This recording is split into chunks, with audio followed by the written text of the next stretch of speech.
студиябыздагы беренче кунакларыбызны сезгә тәкъдим итәләр. Ислам динен кабул итүнең 1000 еллыгы исемендәге мәдрәсә ректоры, татар озаны, 3нче бөтен татар бәйгесен оештыручыларның берсе Ильяс хәзрәт Җиһаншин һәм Рухи моң иҗат берләшмәсе вәкиле, татар озаны бәйгесенең беренче җиңүчесе Марсель Вагизов. Bismillahirrahmanirrahim. Әлбәттә, беренчедән рәхмәт әйтәсе килә шулай хөрмәтләп чакырган өчен. Инде менә бүгенге шушы чарага килгән вакытыбызда әйтик шушы бәйгегә. Ул инде аның әһәмияте нидән дигәндә, әйтергә кирәк, без татар милләтеннән буларак безнең үзебезнең мәкамыбыз булган.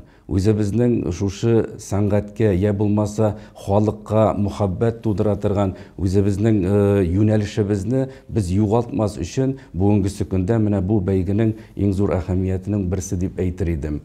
Нәрсә дисәк тә безнең бабаларыбыздан килгән, әйе, шушы татар халкы дөнья күләм танылып, ул үзенең мәкамын бу җирлектә генә түгел, ул дөнья күләм таныта белгән. Кызганычка каршы, менә шул динебез бераз тукталып торган вакытта алар онытылып барылды. Менә шул онытылганнарны без инде яңартырга тиеш. Яңартырга тиеш ничек? Ул мәдрәсәләрдә булсынмы, мәхәлләләрдә булсынмы? Бигрәк тә без хәзер бүгенге көндә килеп җиттек. Менә шушындый бәйгеләрне булдырып, үзебезнең яшь шәкертләребезне булсын, теләге булган кешеләрне шушы бәйгедә катнаштырып, аларның күрәсе килә. Менә шушы моңны яңартып торгызасыбыз килә. Иншалла, менә шушы нияттән инде без аны башлаган идек. Озан әйтү гыйлеме махсус укытыламы ул мәдрәсәләрдә? Әлбәттә, менә монарга аерым әйтәсе килә. Безнең инде күбрәк Куранны дөрес иттереп тәҗвид белән уку бәйле икән.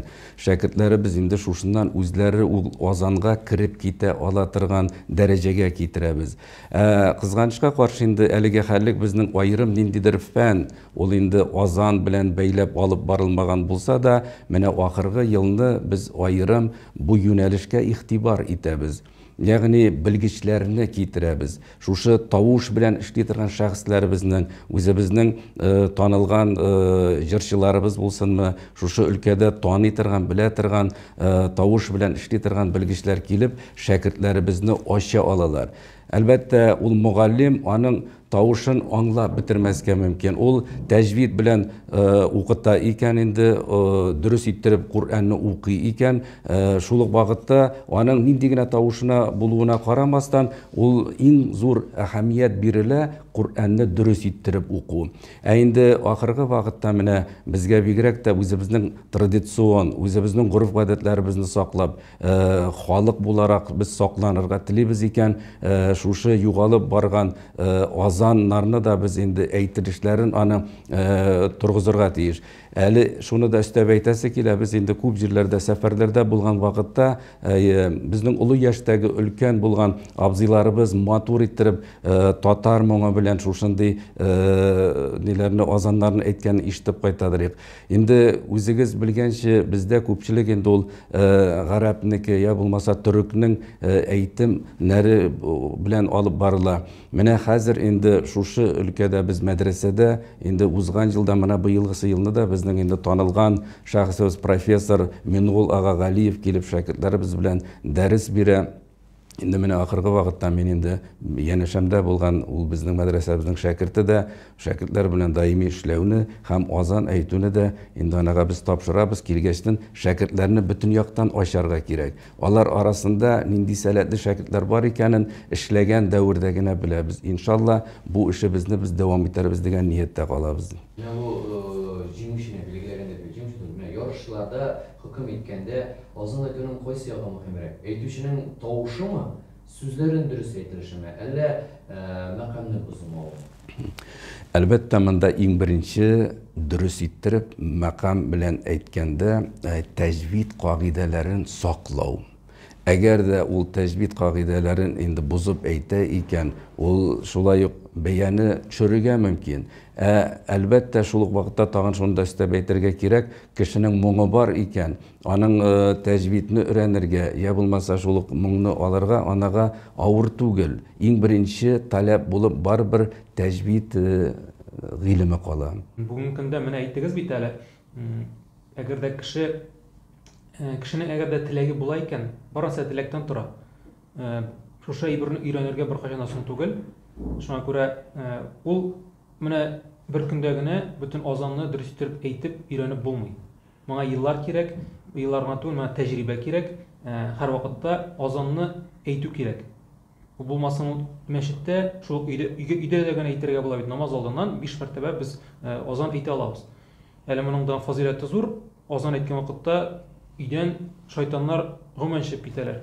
Шуңа күрә бу өй эчендә файда, шулай ук кешенең үзе эчендәге менә шушы, мәсәлән, шушы азаны яздырып, ул булсын берәр мөгаллимгә җибәреп, шушы булган хаталарын төзәтергә дә мөмкинчелек бар. Без һәрвакыттан даган ачык, безгә дә җибәреп, мәсәлән, шушы азанны без карап, тикшереп, аның хаталарын билгеләп, икенче мәртәбә яңадан азанны язарга була. Мин моны үземнең дәген тәҗрибәмнән чыгып әйтәсем килә. Мин дә беренче елларда азан әйткән вакытта үземне уйлыйдырым, дөрес әйтәм мин азанны дип. Әмма дә ләкин менә шу тәҗвид кагыйдәләрен өйрәнә башлагач, гарәпчә өйрәнә башлагач, кеше бит бүтән колак белән ишетә. Һәм ул менә шу гаепләрне табып, өйрәнеп, әле бүгенге көндә дә мин остазым Венера хатында әйткәнчә, ничә ел буе өйрәнсәң дә өйрәнеп бетеп булмый, һәр вакытта өйрәнергә кирәк. Идеаллыкны әле чыгарга, мин менә идеал рәвештә азан әйтәм дип булмый. Шуңа күрә без һәр вакытта эзләнүдә, менә Ильяс хәзрәт әйтеп киткәнчә, шушы чит төбәкләрдә безнең менә бабаларыбыздан калган менә шушы мирасны үзенә күрә бер бүгенге көндә дәген саклау да безнең зур бурычыбыз булып тора инде.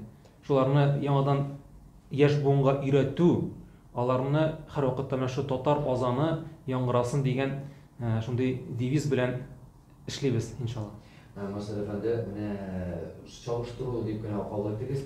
Бу җырчы кеше, артист сәхнәдә җырлаганда тере тавышка җырлый, тик плюска түгел. Тере тавышка җырлаганда һәр вакыт җыр бер-берсенә ошамый, аерыла. Анда ниндидер үзгәрешләр, аны бәлкем артист үзе генә аңлый торган ниндидер күчешләр, үзгәрешләр була. Азан вакытында да шундый үзгәрешләр буламы? Бер азанны менә кабатлап буламы, төп түгел итеп 2 тапкыр.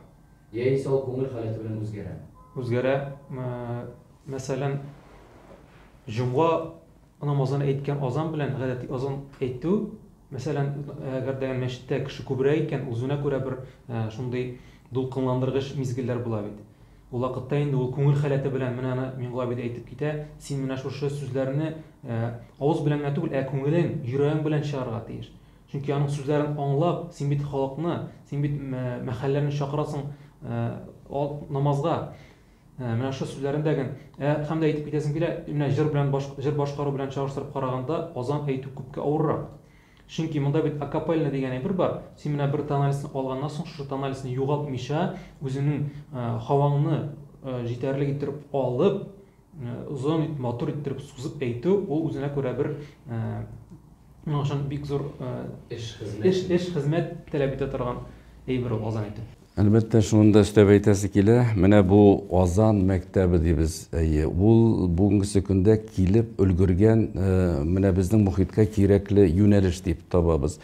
Аны мәдрәсәләрдә дә, шул ук мәхәлләләрдә дә мөмкин. Инде менә Марсель кардәшебез бу юнәлешне инде ул күтәреп алды икән, без инде аны шуны дәвам итәргә үзебезнең мәдрәсәбездә шушындый остазларны, белгечләрне китертереп, инде даими дәресләр бирү белән генә түгел, киләчәктә ул ел сайын ниндидер бер бәйгеләрне алып барып, шәкертләр арасында булсын, мәхәлләләр арасында, мөхтәсибәтләр арасында шушындый бәйгеләрне оештыргандан соң без үзебезнең күбрәк тә гыйлемне киңәйтә торган булабыз.